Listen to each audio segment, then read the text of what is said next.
1912년 4월 10일 군중들은 당시 세계에서 가장 크고 명망 있는 배 RMS 타이타니코의 출항에 손을 흔들기 위해 사우스햄튼 해변에 모였어요. 가장 비싼 퍼스트 클래스 객실 티켓의 가격은 516만 원이었어요. 이것은 오늘날 시세로 따지면 8,300만 원이에요. 하지만 속도를 올리고 겨우 5일 안에 대서양이 배를 삼켜버렸어요. 그럼 그 운명의 밤에 실제로 무슨 일이 있었는지 되짚어 봅시다.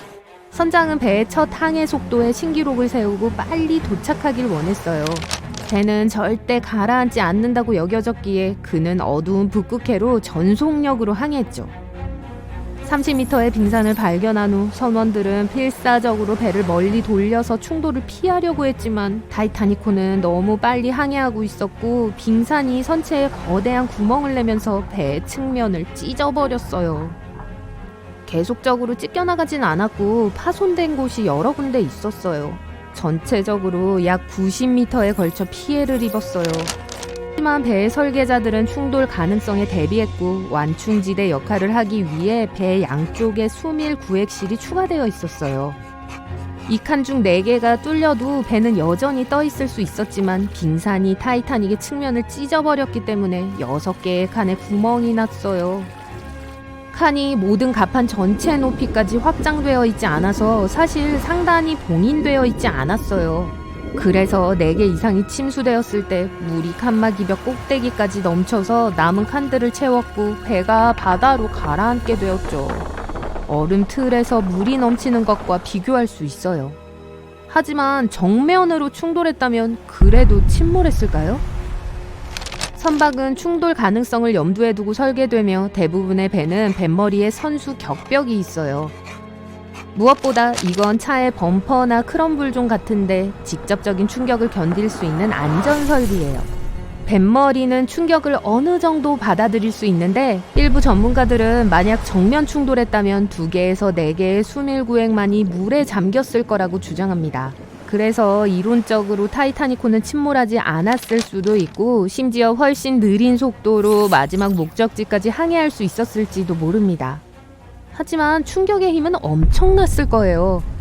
그렇지만 승객들이 그 힘에 부상을 당했더라도 대서양의 차가운 물속으로 강제로 뛰어드는 것보다 다른 배들에 의해 구조되기를 기다리며 배에 머무를 수 있었을 거예요. 하지만 타이타니코의 설계자 중 한 명인 에드워드 윌딩은 그 충격의 힘이 사실 그렇게 강하지 않았을지도 모른다고 주장했어요. 그는 영국 조사단에 많은 사람들이 충돌을 거의 느끼지 못했다며 빙산의 배가 정면으로 부딪혔다면 침몰하지 않았을 거라고 믿었죠. 또 배에는 모든 칸 사이에 원격으로 작동되는 방수문이 설계되어 있었는데 따라서 들이찬 물은 신속하게 처리될 수 있었어요. 타이타니코는 측면 충돌로 인해 6칸이 파괴되었는데 너무 빨리 일어났기 때문에 문을 닫는다고 달라질 건 없었을 거예요. 그 시점에서 구한다는 게 본질적으로 불가능했을 테니까요. 펌프로 물을 퍼내는 속도보다 15배 빠르게 초당 약 7톤의 속도로 물이 쏟아지면서 배에 물이 바로 넘치기 시작했어요. 자, 이 배가 빙산의 정면으로 부딪혔다면 타이타니코가 살아남았을 것처럼 들리지만 이 생각에는 몇 가지 문제점이 있어요. 우선 선수 격벽은 거대한 빙산이 아니라 다른 배와의 충돌에서 살아남기 위해서 설계되었어요. 만약 2배가 충돌한다면 양쪽 모두 격벽에서 충격을 어느 정도 흡수해서 충격이 분산되고 떠 있었을 거예요. 하지만 빙산은 정지해 있으니까 타이타니코가 충돌로 인한 대부분의 힘을 흡수했을 거란 의미죠. 만약 타이타닉이 먼저 뱃머리를 부딪혔다면 당시 항해 속도 때문에 충돌로 인한 충격이 배 선체 전체를 타고 내려갔을 거예요. 46,000톤짜리 배가 약 시속 37km의 속도로 이동하는 걸 상상해보세요. 어느 순간 그게 무게가 10만 톤이 넘을 수도 있는 빙산에 부딪혀요. 이 충돌은 선박에 심각한 손상을 입히는 강력한 힘을 만들어냈을 거예요. 이음새가 갈라지고 계단이 폭삭 무너지고 배를 가로질러 리벳들이 터졌을 거예요. 이 모든 것들에 더 많은 칸이 물에 잠겼을 가능성이 있어요. 이게 타이타닉을 몇 시간, 아니 몇 분 안에 가라앉게 한 것일 수 있어요. 하지만 이건 빙산의 일각에 불과해요. 우리가 보다시피 빙산의 가장 큰 부분은 물속에 숨겨져 있어요.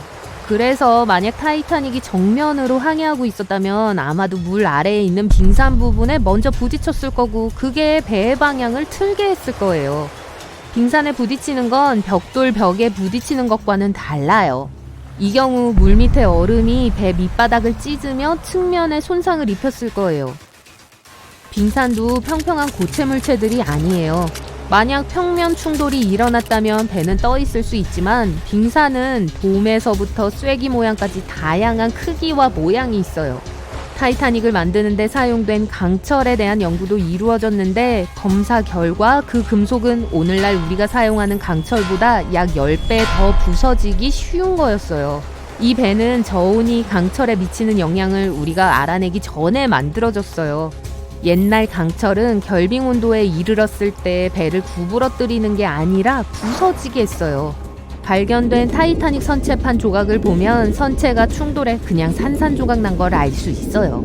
정면 충돌 또한 아주 심하고 갑작스러운 정지를 야기했을 것이기 때문에 배가 침몰하지 않았더라도 여전히 큰 문제가 있었을 거예요. 갑자기 차 브레이크를 밟거나 버스 통로를 걸어가는데 버스가 멈추어서 앞으로 튕겨나갔을 때를 생각해보세요.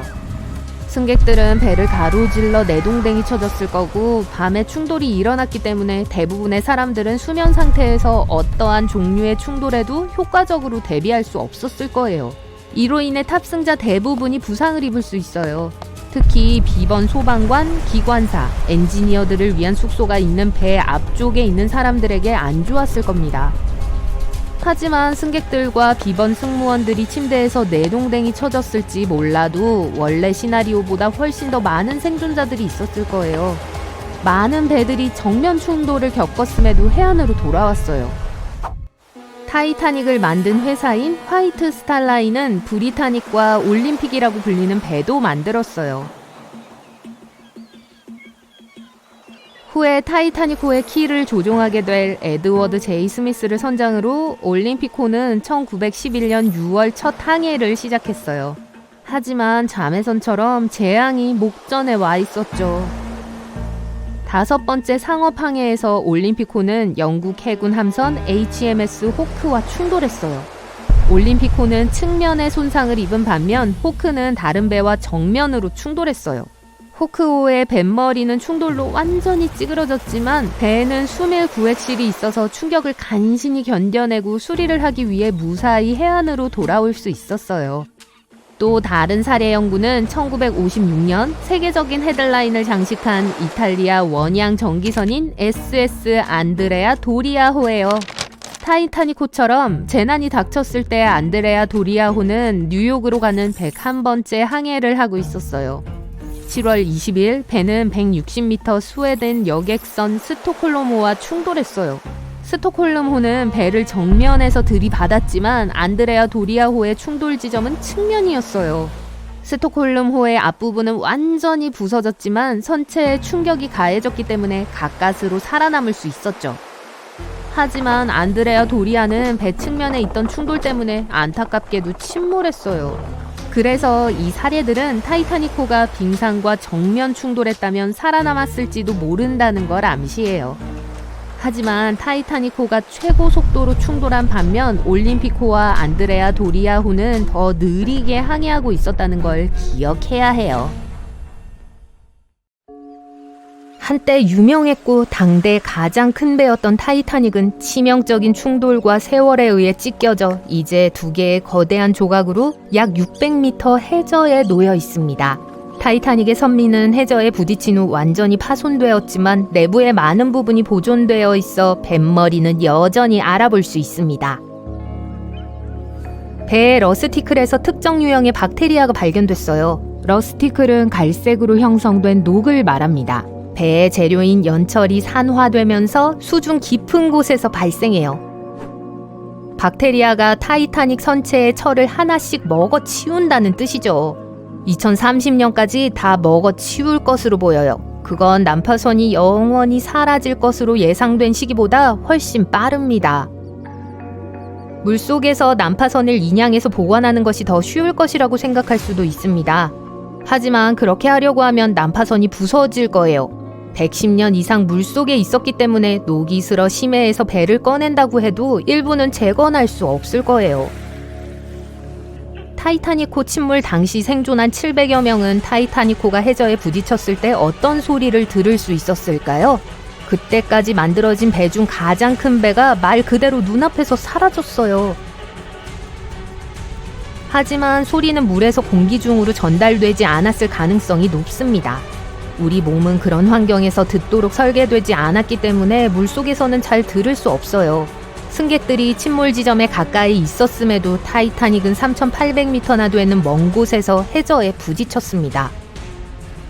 수중에서는 우리가 들을 수 없는 산사태와 지진이 수없이 많이 발생하며 이는 한 척의 배가 해저에 부딪히는 것보다 훨씬 더 큰 소음을 발생시킵니다. 대부분의 진동과 소리는 넓은 지역에 분산되었을 겁니다. 또한 해저에 닿은 후 타이타닉을 강타한 것으로 추정되는 물의 하강 폭발로 인해 잠재적인 음향 진동이 대부분 밀려났을 거예요. 게다가 해저는 그렇게 큰 소음을 내기에는 바위가 단단하지 않습니다. 많은 생존자들이 타이타닉이 부서질 때 끔찍한 소리를 들었다고 말했지만 배가 수면 아래로 사라진 후 소리를 들었다고 말한 생존자는 없었습니다. 일부 생존자들은 주로 여성과 어린이를 포함한 승객들이 구명 보트에 올라타고 있을 때 얼마나 혼란스러웠는지 이야기했습니다. 구명 보트가 충분하지 않았고 일부 구명 보트는 정원을 채우지도 못했어요. 이런 상황에서 어떻게 대처해야 할지 아무도 몰랐습니다. 구명보트 훈련은 타이타닉이 빙산에 부딪히기 전날 오전에 예정되어 있었습니다. 하지만 어떤 이유에선지 훈련은 취소됐어요. 모두가 침몰할 수 없다고 믿는 거대한 원양 여객선이 바다를 가로지르는 여행을 떠납니다. 도중에 빙산에 부딪혀 침몰한다는 이야기는 누구나 다 아는 이야기죠. 하지만 무서운 사실은 이것이 타이타닉이 해저에 가라앉거나 건조되기 14년 전인 1898년에 출간된 소설 타이탄의 난파의 줄거리이기도 하다는 거예요. 소설에서 타이타노는 무서울 정도로 비슷한 이름이기도 하죠. 모든 승객이 탑승할 수 있는 구명조끼와 구명보트가 충분하지 않았습니다. 또한 타이타닉과 크기가 거의 같은 당시의 가장 큰 배였습니다. 그리고 타이탄과 타이타닉은 모두 4월에 침몰했어요. 도로시 깁스는 미국의 무성 영화 배우였습니다. 그녀 역시 타이타닉호의 승객 중 한 명이었습니다. 그녀는 재앙에서 살아남았어요. 그녀는 뉴욕에 도착하자마자 타이타닉에서 구출되다를 촬영하기 시작했습니다. 이 영화는 배가 침몰한 지 한 달 만에 개봉했습니다. 도로시는 실제로 배에 탔을 때 신었던 신발과 옷까지 그대로 입고 있었죠. 영화는 성공했지만 화재로 소실되어 추억 속에만 존재하게 되었습니다. 잭 도슨처럼요. 타이타닉호가 부딪힌 빙산 근처 차가운 바다의 거센 파도 속에서 홀로 있었던 건 아니었어요. SS 캘리포니아호는 비교적 가까이에 있었습니다. 하지만 그날 밤 무전기는 꺼져 있었어요. 어느 순간 승무원들은 하늘에서 신비한 불빛을 발견했습니다. 선원들은 즉시 선장을 깨워 알렸어요. 하지만 선장은 아무런 명령도 내리지 않았어요. 몇몇은 그냥 불꽃놀이라고 생각했습니다. 타이타닉호의 승무원들은 누군가 알아차리기를 바라며 하늘로 보낸 신호탄이 실제로 도움을 요청하는 신호였다는 사실을 깨닫지 못했습니다. SS 캘리포니아호가 SOS 메시지를 받았을 때는 이미 너무 늦은 후였어요. 일부에서는 빙산이 거대한 배와 충돌한 이유가 보름달 때문일 수 있다고 주장합니다. 타이타닉이 그 지역을 지나갈 때 보름달이 떠서 엄청나게 강한 조류가 발생해 빙산 여러 개가 남쪽으로 밀려갈 수 있다는 것입니다. 타이타닉에 타고 있던 치즈를 맛보시겠어요? 이 난파선은 100년 넘게 바다 밑에 잠겨 있었어요. 그것을 찾는데 70년이 넘게 걸렸죠. 그때까지 배와 함께 가라앉은 대부분의 음식은 당연히 상한 상태였습니다. 하지만 아직 일부가 남아있을 가능성이 있어요. 치즈와 같은 일부 식품은 부패로부터 보호됩니다. 우유를 치즈로 만드는 미생물은 제품이 상하지 않도록 특별한 조건을 만들어내죠. 타이타닉에서 살아남은 물건은 여러 가지가 있습니다. 엄마와 딸이 소녀의 할머니에게 쓴 함께 떠난 놀라운 여행에 대한 손편지. 이 편지는 100년 이상 보관되어 왔으며 경매에서 낙찰되었습니다. 난파선에서 낡은 흰색 면장갑 한 켤레가 발견되었습니다. 타이타닉의 음악가들은 마지막 순간까지 연주를 했습니다. 잔해 속에서 악보와 오래된 바이올린 한 대가 발견되었습니다. 승무원 중 한 명이 빙산이 가까이 다가오고 있음을 경고하기 위해 3번 울린 종도 발견되었습니다. 배가 물속으로 들어간 시각인 오전 1시 45분에 멈춘 회중시계도요. 어쩌면 한 사람이 타이타닉의 운명을 바꿀 수 있었을지도 모릅니다. 데이비드 블레어는 꽤 운이 좋은 사람이었어요. 그는 타이타닉의 2등 항해사 자리를 맡기로 되어 있었죠. 그는 마지막 순간에 배에서 내렸고 결국 목숨을 구할 수 있었습니다. 그에게는 큰 행운이었지만 무언가가 그의 기쁨을 흐리게 했어요. 만약 그가 배와 승객을 구할 수 있는 유일한 사람이었다면 어땠을까요? 과거에는 배에 지금처럼 스마트 첨단 기술이 없었습니다. 선원들은 수평선 너머의 위협을 볼 수 없었죠. 쌍안경이 큰 도움이 되었지만 타이타닉호의 승무원들은 쌍안경이 보관된 방에 접근할 수 없었어요. 열쇠를 가지고 있던 사람은 데이비드 블레어였습니다. 그는 서둘러 배를 떠났고 주머니에 있던 열쇠를 건네주는 걸 잊었어요. 승무원들이 쌍안경을 사용할 수 있었다면 빙산을 제 시간에 발견하고 항로를 변경할 충분한 시간을 확보할 수 있었을지도 모릅니다. 타이타닉을 해저로 보낸 거대한 빙산은 그린란드 남서부에 내린 눈으로 만들어졌을 가능성이 있습니다. 과학자들은 컴퓨터 모델을 사용하여 그 해의 해류와 기상 수치를 고려하여 빙산이 특정 해에 이동한 경로를 계산하기도 했어요. 빙산의 길이는 520m, 무게는 약 75톤이었을 것으로 추정돼요. 타이타닉과 충돌할 당시에는 1.5톤으로 줄어든 상태였습니다. 바이올렛 콘스탄스 제소브는 많은 사람들이 미스 언싱커블이라고 불렀어요. 그녀는 겨우 24살의 나이에 타이타닉 승무원으로 입사했습니다. 배가 빙산에 부딪히던 비극적인 날 밤 그녀는 침대에 누워 있었습니다. 무슨 일이 일어나고 있다는 소식을 듣자마자 옷을 입고 재빨리 갑판으로 올라갔어요. 바이올렛은 승객들이 구명보트에 타는 것을 도왔습니다. 4년 후인 1916년 그녀는 타이타닉의 자매선인 브리테니커호에 타고 있었습니다. 다시 한번 배가 가라앉기 시작했어요. 바이올렛은 또 다른 사고에서 살아남았을 뿐만 아니라 배가 수면 아래로 사라지기 전에 다른 사람들이 배에서 탈출할 수 있도록 다시 한번 도움을 주었습니다.